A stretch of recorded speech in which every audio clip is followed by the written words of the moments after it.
Olá, meu nome é Lucas, este é o Diário de Leitura e neste vídeo eu venho comentar a respeito da primeira peça escrita pelo Nelson Rodrigues em 1939, A Mulher Sem Pecado. O Nelson Rodrigues não tinha um plano de ser dramaturgo. Ele, na verdade, quando escreveu essa peça, confessa que tinha lido apenas uma outra peça de teatro. O que ele lia mesmo eram romances e ele queria ser um romancista. Só que o Nelson vivia uma situação muito complicada em termos de dinheiro e viu na possibilidade de escrever uma peça de teatro para o Serviço Nacional de Teatro, um órgão governamental, uma chance naquele momento específico de fechar as contas do mês.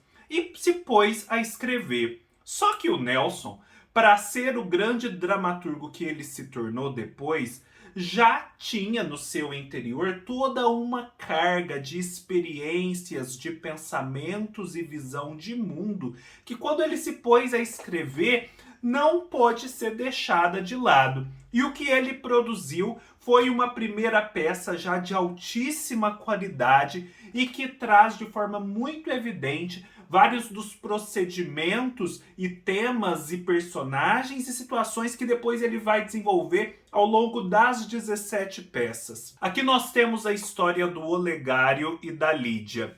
O Olegário é um homem ali rico, um homem já de uma certa idade, não muito velho, mas pensamos assim de uns 40 anos, que se tornou paralítico. Ele agora vive numa cadeira de rodas. E a sua mulher, a Lídia, é uma mulher super bonita, uma mulher muito vibrante, cheia de vida. E o Olegário, em razão dessa sua condição mais limitada, morre de ciúmes dessa mulher. Ele não crê na própria capacidade de conservá-la naquele casamento, de atrair o seu amor, de conservar esse amor, e acredita que ela, tão cheia de vida como ela está, vai com certeza traí-lo. Mas a verdade é que não há nenhum sinal, nenhuma evidência concreta de que Lídia está cometendo um adultério. Só que o Olegário se encontra sob a necessidade imperiosa de descobrir isso e põe todo mundo, os empregados, os conhecidos, à caça de pistas de que Lídia o está traindo. E tudo o que Lídia faz, tudo, as coisas mais triviais, desde não usar aquela cinta que as mulheres na época costumavam utilizar, até se demorar no banho, usar um roupão para tomar banho, o roupão por debaixo do qual é apenas a nudez da pessoa, ir conversar com as amigas num café, os gestos mais triviais já são interpretados pelo Olegário como uma evidência dessa traição, desse desinteresse por ele mesmo. A gente vai acompanhando aqui toda essa obsessão, as pistas que vão surgindo até um final surpreendente. O que a gente percebe é que o Olegário, se a Lídia não o trai, quer fazer com que ela o traia, porque ele precisa dessa comprovação. E ele não vai se satisfazer com uma comprovação em sentido contrário, ou seja, de que a mulher é fiel. Então ele vai empurrando, empurrando, empurrando a esposa para essa traição. É muito interessante porque, mais do que o inusitado de uma obsessão, a gente pode ver em Olegário uma busca pelo absoluto. O Olegário não aceita que ele não tem controle total sobre outra pessoa, que há momentos da vida dessa pessoa aos quais ele não tem acesso. Ele não tem acesso ao interior dessa pessoa. Ele não tem acesso aos pensamentos, ele não tem acesso aos desejos, aos sonhos. Ele não poderá estar em todos os lugares em que essa mulher vai estar, ainda que ele não estivesse numa cadeira de rodas. Ele não vai poder ouvir tudo que essa mulher disser a cada pessoa com a qual ela se encontrar pelo caminho. Olegário não sabe amar sem possuir completamente.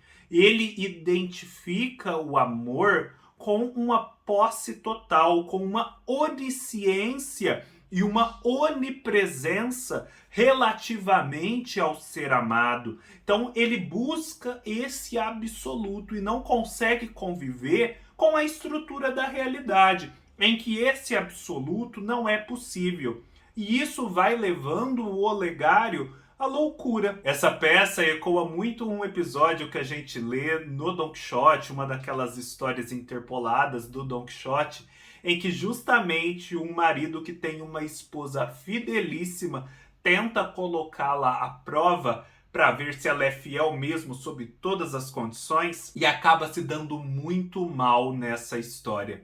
Aqui a gente já pode ver vários temas que depois aparecerão em outras peças. A própria questão da traição e da fidelidade feminina aparecerá em várias outras peças. Eu cito aqui de cara Perdoa-me por me traíres, em que o Gilberto desconfia que a Judite pode estar traindo ele.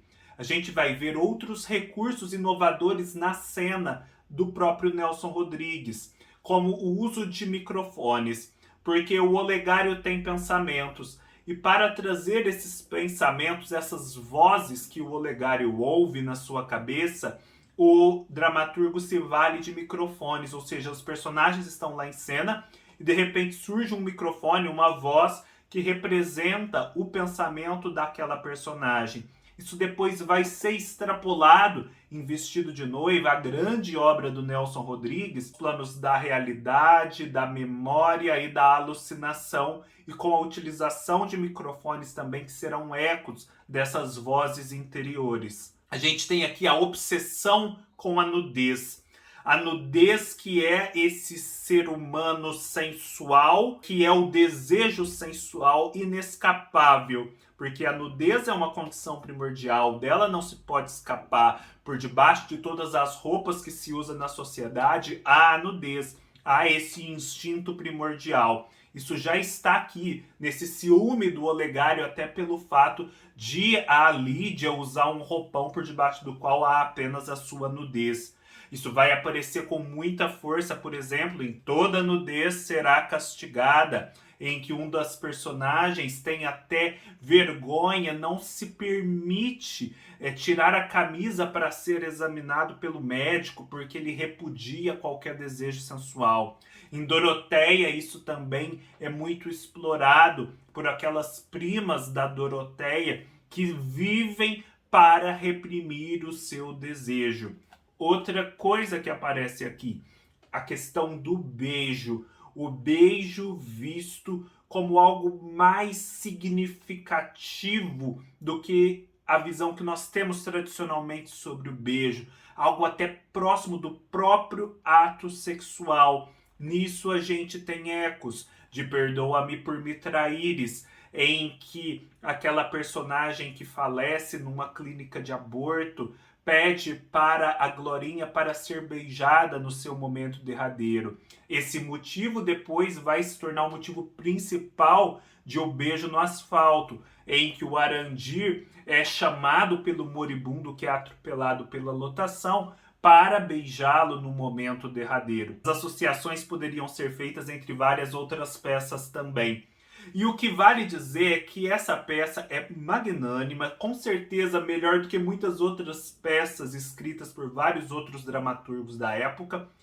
A única coisa que eu senti, no entanto, em comparação com as demais, é que talvez ela pudesse ser um pouquinho mais breve. Apesar de estar muito bem construída, né, e ser um primor, se pensarmos que é uma primeira obra, ela poderia ser um pouquinho mais econômica, ter um pouquinho menos de diálogos. Se ela fosse assim, seria perfeita e a gente poderia dizer que o Nelson Rodrigues já começou assim, na altura em que depois ele continuaria.